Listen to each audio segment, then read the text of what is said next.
Everyone who lives on this street is in danger. Some of them are in their 20s, perhaps just starting a career and working from home. Some of them are new families, raising young children, who hope that the future will be better than today. And some of them are our elders, who share that same hope, but know that sometimes it isn't. But the street isn't alone. Neither is this city, and neither is this country. The world is collectively experiencing a particular type of danger in this very moment. And that is not a danger in the physical sense, but rather economic.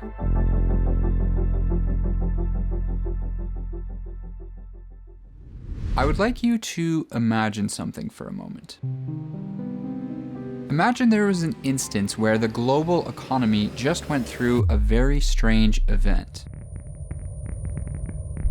First, the supply of the economy was greatly reduced as public representatives decided to shut down or greatly restrain most producers of goods and services in the world. Then, at the same time, they decided to reduce the cost of money to near zero and quite literally send checks to all members of the population. What side effects might these two decisions have on the economy? Well, we might surmise that this would create a huge imbalance between the supply and the demand of our economy. And to confirm that, we may look for clues such as in the realm of speculative assets. Are people aggressively taking on risk with their money, perhaps driving up values to mind-boggling levels? But most importantly, we would probably be concerned about a dangerous economic phenomenon, one known as inflation. We might be particularly concerned about the dangers of inflation because it has been called the most regressive tax of all for good reason. Yeah, I have to dig into my savings most every week to keep up with inflation. It disproportionately affects the people who are already just trying to get by.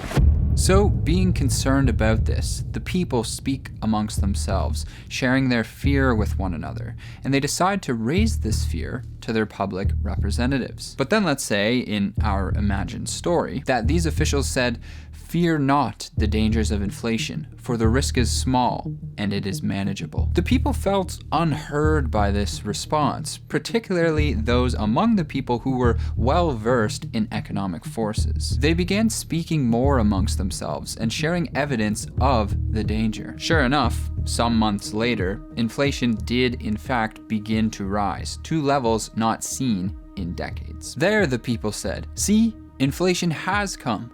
What will we do?" So then the official said, "Fear not the dangers of inflation, for they are transitory and shall not last." Once again, the people were troubled by this, even more so than before, because they had been right. Inflation did occur, and now they feared it would last. Finally, once the clamor grew loud enough, the officials made an about-face. They said, "We shall crush inflation, for it is a force to be feared."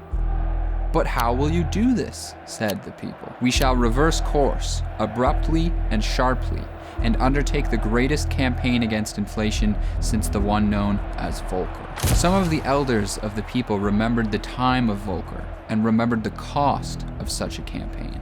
"Will this battle against inflation plunge us into a recession or worse?" they said. "Fear not a recession," said the officials, "for the risk is not particularly elevated." For a third time, the people convened amongst themselves and were perplexed by this messaging. Based on their analysis, the risk of a recession was elevated. So the people again began raising the alarm bells, saying, "Woe upon us, a recession cometh." But the officials continued their fight against inflation, going deeper and deeper into the battle. Finally, as if a recession were a dark storm, it became visible on the horizon, not far in the distance, and headed this way. Now it was visible to all. The danger could not be denied, and the people were increasingly growing restless at its sight. So the officials took the stand once more and said, "Brace for impact."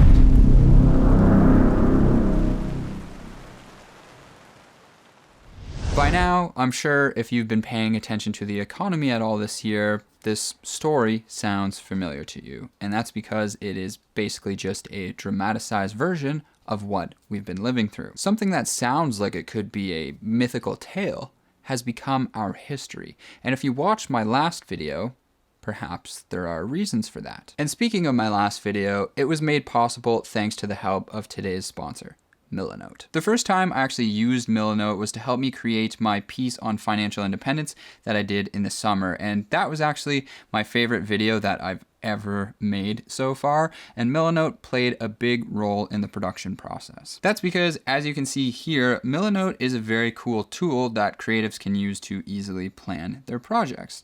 Now, for my last video, I needed to organize a lot of information and tie together visual and audio elements to make it all work. So I basically started by creating an idea board, which is what you see here, and this is where I'd put my rough framework down based on moods or themes that I wanted to convey in the video, and then I added some pieces of music as well that you can see here, and some images that I thought would be good representations as a starting point. Then after that, I wanted to dive a bit deeper into the imagery, so I put together a bit more in-depth image board to collect all of the different paintings, clips, and other visuals that I found that could fall under each of the sections that I outlined in the idea board. And finally, I tied everything together with a storyboard to basically just finalize the concept, and then after all of that, I could go into scripting and then production really easily. I had zero experience with this type of production planning before using Milanote,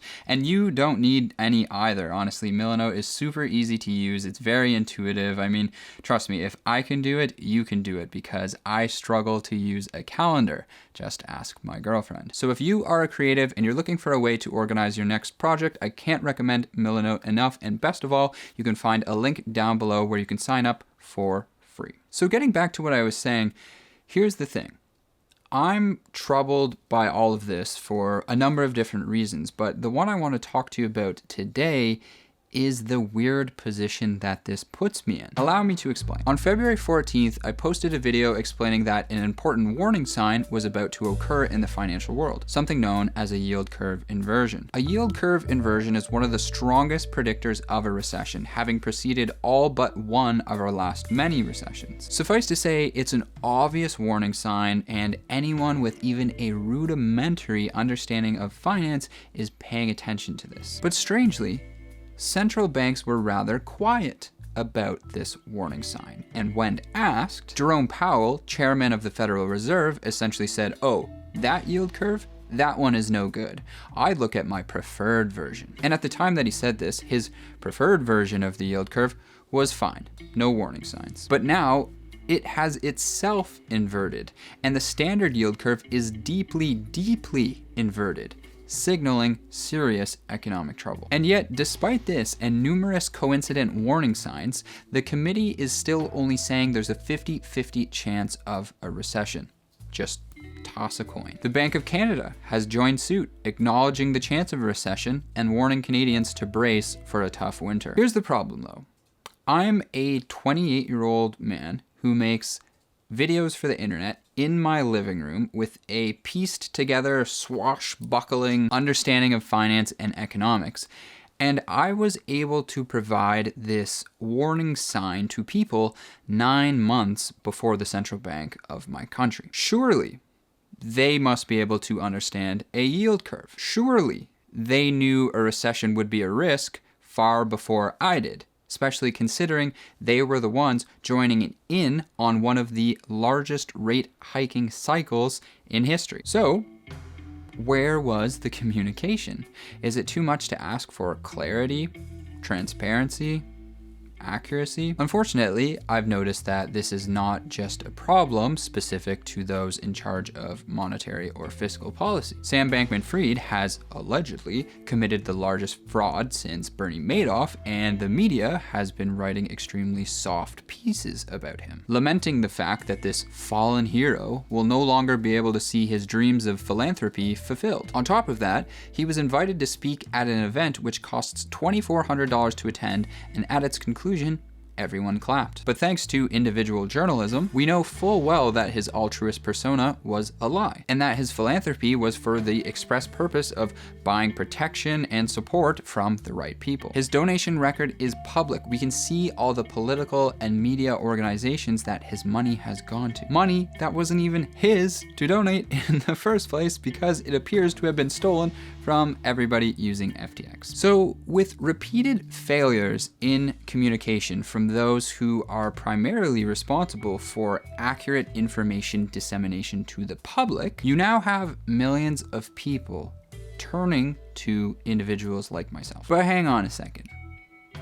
I'm not entirely sure that's a good thing. Do you really think it's proper that millions of people are getting more clear, accurate, transparent information about the economy from 20 or 30-something-year-olds who make videos for the internet in random rooms of their homes? While I definitely think that individual and independent journalism and media plays a super important role in society, I still think this is a very dangerous game that we are currently playing. Because if you put all of that power in the hands of people like me, then what you get is exactly what happened this year. Many people were completely burned on their first experience getting into personal finance or getting into investing by watching stuff on YouTube, Instagram, or TikTok because they saw a meme of Jerome Powell and the money printer. And now, heading into 2023, I think there's a risk that people get burned again, because the messaging from the traditional media as well as their public representatives is still contradicting the aggregate messaging of individuals. So I would like to end this video by asking you, do you feel like you can trust anything anymore? Or do you feel as though the light of integrity is waning, threatening to be extinguished like a candle in the wind?